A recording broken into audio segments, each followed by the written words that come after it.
Hello my fearless friends, welcome back to another video. Let's address a few things. I have my dishwasher going, I have my regular washer going, I'm sick. The mom bun has been on for like the last week because that's how crazy our week has been. I feel like we've been sick in this house for the past 2 months. This is the only opportunity that I'm gonna have to film this video if I'm trying to get back to my regular uploading schedule, which is once a week on Sundays. Now it's time to get back on the grind. If you're new here, my name is Natalie. I am going to have my second baby sometime late February, early March.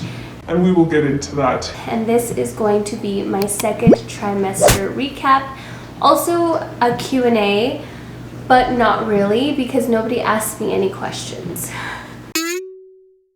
I am delulu enough to where I know that at some point my channel is going to be big enough so that whenever I want to do a Q&A, people will ask questions. But we're not there yet, and that's okay. I'm filming this considering what my viewers from my first recap might be asking questions about this time around. So I had to pull out my laptop because I have all of this scripted and I want to try not to forget anything. The day that I'm filming this, I am 20 weeks and 4 days pregnant. I had an ultrasound, I want to say about a week ago. It wasn't with my midwife, but they confirmed with me that I did pass my glucose test.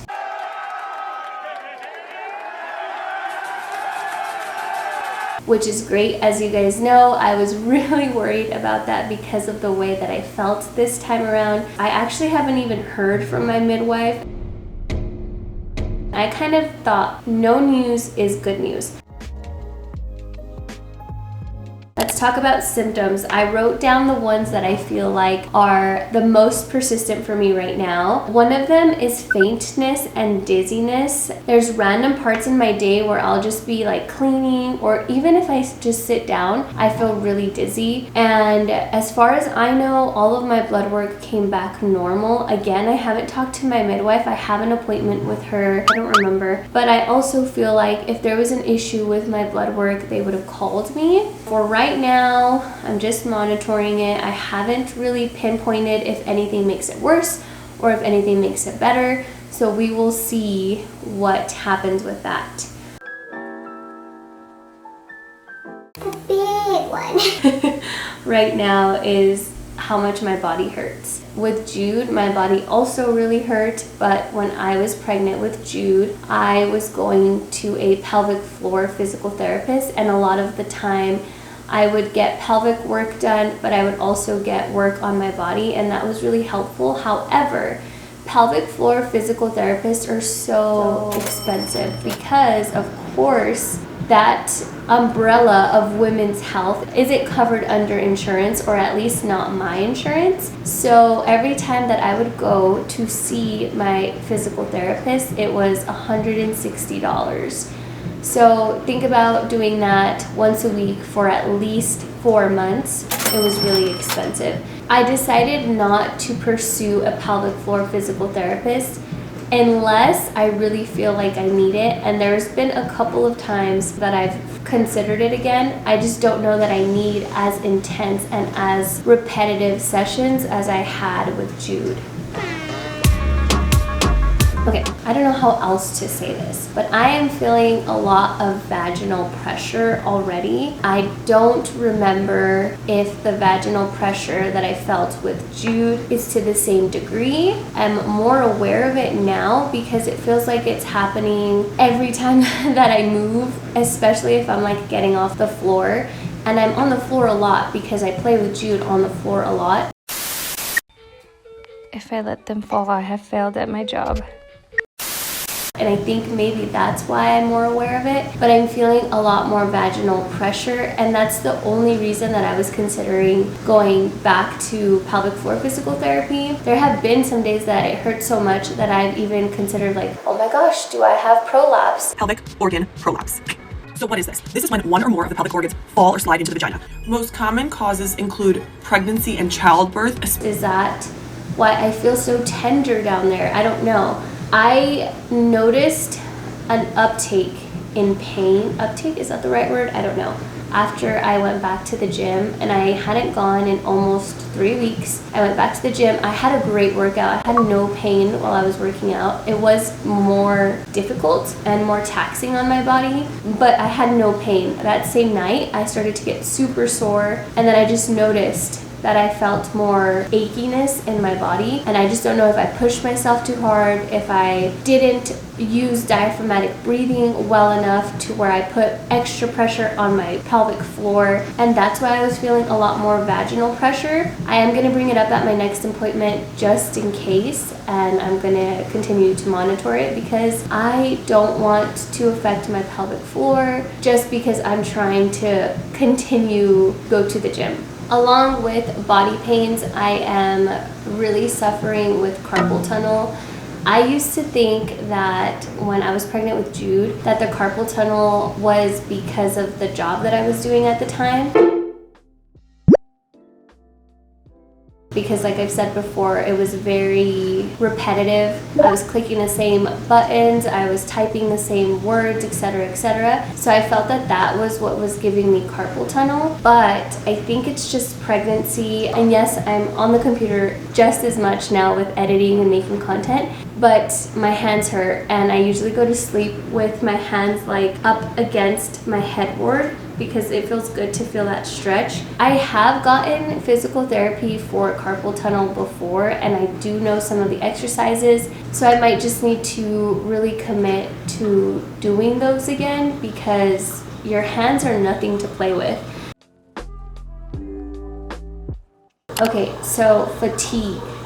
Again, I don't know if it's just because I have a toddler now, but I am tired all of the time. All of the time. When I stopped going to the gym, that meant that I was able to sleep in longer. And in my head, I was like, Okay, well, I'm getting more sleep. My body needs this sleep. I feel like I need it. I'm still tired. when I wake up in the morning, even if I get a significant amount of sleep, I've made peace with the fact that that's how I'm going to feel until Jonah is probably 8 months old. And maybe even then I won't be able to feel like I'm rested because at that point I'll have an 8-month-old and a toddler and almost 3-year-old. But the fatigue is bad. The fatigue is, I would say, worse this time around than when I was pregnant with Jude and going through my first pregnancy. Another thing that has been pretty persistent in the second trimester for me has been headaches. There's so many variables that can play into all of these things, so I don't know if it's the pregnancy, I don't know if it's I'm running around after a toddler and I don't have the time to cook for myself the way that I used to when it was just me. I also don't know if it's because I'm uncomfortable sleeping and I'm not like getting that deep sleep, and so I wake up and I don't know if I'm getting headaches because I'm tired, and also because we've been sick for what feels like 2 months, I don't know if it's just me being sick. But I feel like I've had headaches at least once a week for the past few months, and they're pretty bad. I am trying my hardest not to take any Tylenol unless I have to. I haven't been told to worry about preeclampsia because I know that could be a symptom of preeclampsia. For right now, it just seems like they're just happening all of the time.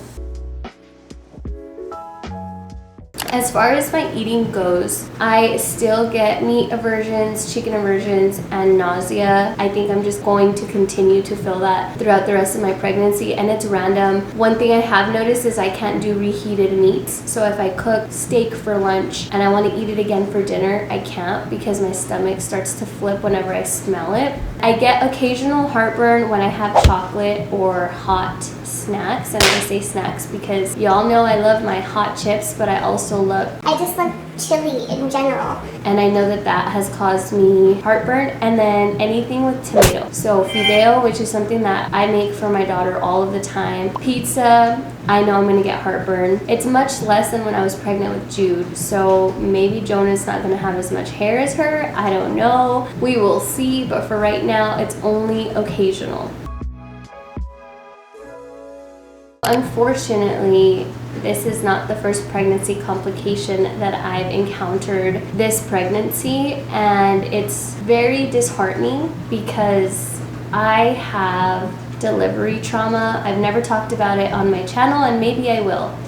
Okay, so let me tell you what happened. For my 20-week ultrasound, they were having a hard time getting imaging of Jonah's heart and also of the umbilical cord and the placenta.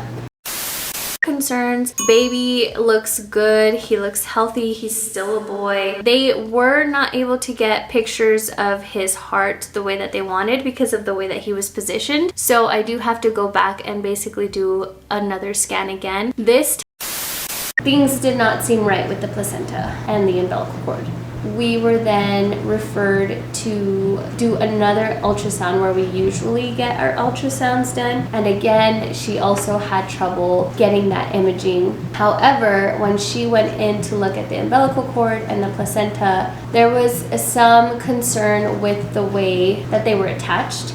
So they had me sent to the hospital to get my next imaging done because they wanted to make sure that the placenta and the umbilical cord were inserted correctly. And I had this ultrasound last week. This is with the provider that I told you that confirmed that I passed the glucose test. But basically what they told me is that I have a marginal umbilical cord. But from my understanding, the way that the umbilical cord is attached to my placenta is considered abnormal.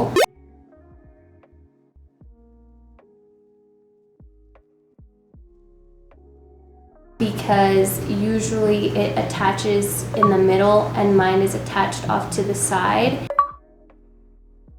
The only reason that that's a concern is because that's the way that baby gets oxygen. That's the way that baby gets nutrients. So the positioning of that could lead to birthing complications. What the doctor told me was, God forbid that something happens, Jonah's gonna have to be delivered early in order to make sure that he doesn't run out of nutrients, oxygen, space to grow. I am still scared, I'm not going to lie, for what that might mean for us because of how traumatic my delivery was with Jude. What they told me was that I'm gonna get extra imaging until Jonah gets here, but there's a possibility that I'll have to deliver him early. My concern is what delivery method that might be, because I really would like to do a second vaginal delivery, not because I have some ego beliefs around it, but because I feel like it'll be easier to recover from a vaginal delivery than a C-section. And then secondly, my mind went to my delivery of Jude. I had a postpartum hemorrhage, which means that they couldn't stop my bleeding when she was born. I'm concerned that the marginal cord insertion, or whatever it's called, will cause me to go through the same thing. I just feel like going through a postpartum hemorrhage for a second time could be very dangerous. Another thing, of course, is like considering Jonah's growth. I want to keep him in here nice and safe, growing and strong for as long as possible, and so the possibility that I might have to deliver him earlier freaks me out. Because of everything that happened with Jude's delivery, I did have thoughts of like, why is my body failing me again? Why is my body failing my babies again? Why is my body failing my husband? For right now, I'm also trying to remind myself that if there was something to worry about, like something significant to worry about, then they would tell me, and they haven't told me. It's just me fear tripping about something that could potentially happen, but we don't know. We don't know what's going to happen. I could carry him full term. I will carry him full term if God allows. I wanted to talk a little bit about mental health because, as you guys know, mental health is really important to me, and I don't know that I've talked that much about it on my channel when it comes to pregnancy, but there have been some challenges that I've been facing since being pregnant this time around. I feel like I'm going through a huge identity shift. I feel like I was experiencing some grieving because I was going through identity loss, not just because of the pregnancy, but because I lost my job. I think even though I wasn't fulfilled with the job, I was still grieving the security that came from that paycheck. On top of that, going through all of the body changes, and I've said it before, but it's not like my eating disorder just went away when I got pregnant. In fact, I think I have to actively work on it every day to remind myself that it's important that I eat, that it's important that I don't punish my body for eating, or that I don't punish my body through exercise. And I think the impact of going through that much change in such a small amount of time, it feels like it's been a lot. These last 6 months of the year. It got so bad to the point where I felt like it was bleeding into my marriage, bleeding into my relationship with Jude, because I was so irritated and annoyed and bugged all of the time. I felt like I was always in a bad mood. I felt like the pregnancy part was the easiest part of my day because I just felt so shitty. And finally I had this breakdown a couple of weeks ago with Ricardo, and I talked to him about everything that I was feeling. It's something that I have to take care of on my own because I am really working hard to remember that my happiness comes from me and not from anything else, including the safety of a paycheck, including my husband, including my body. I need to learn how to preserve my happiness despite all of these changes and despite all of the things that are going on externally in my environment. And I think that the world could be falling apart outside of myself, but as long as Ricardo and I are connected, we're on the same page, it doesn't matter because I have my person and I have my comfort with him.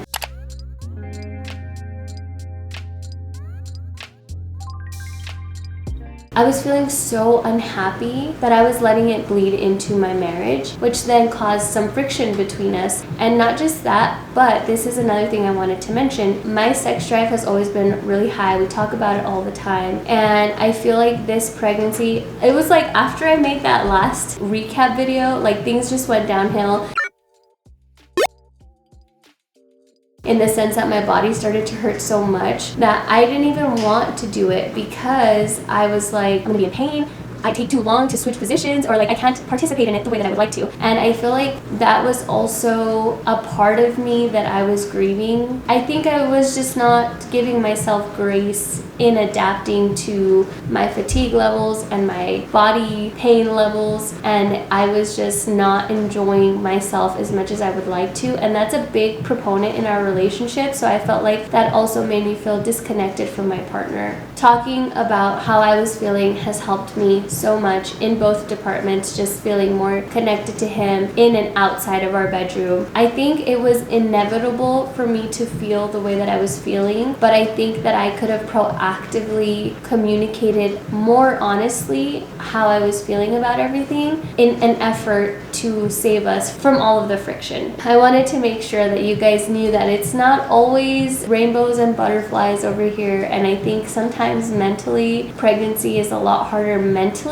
than it is physically. I feel like, again, I am still working on fighting off my eating disorder thoughts every day, and now, of course, like now that I'm growing more at a more rapid pace, I struggle a lot with my body image. I'm trying to actively get ready every day because even if it's just this, even if it's just some eyebrow gel and a slick bun, I feel so much better. This is what's making me feel a little bit better this time around. I will say though, it is hard for me to look at myself on camera and see how much my body is changing already or how much my body has changed. It was hard for me to work through the clips that I had to use for my last vlog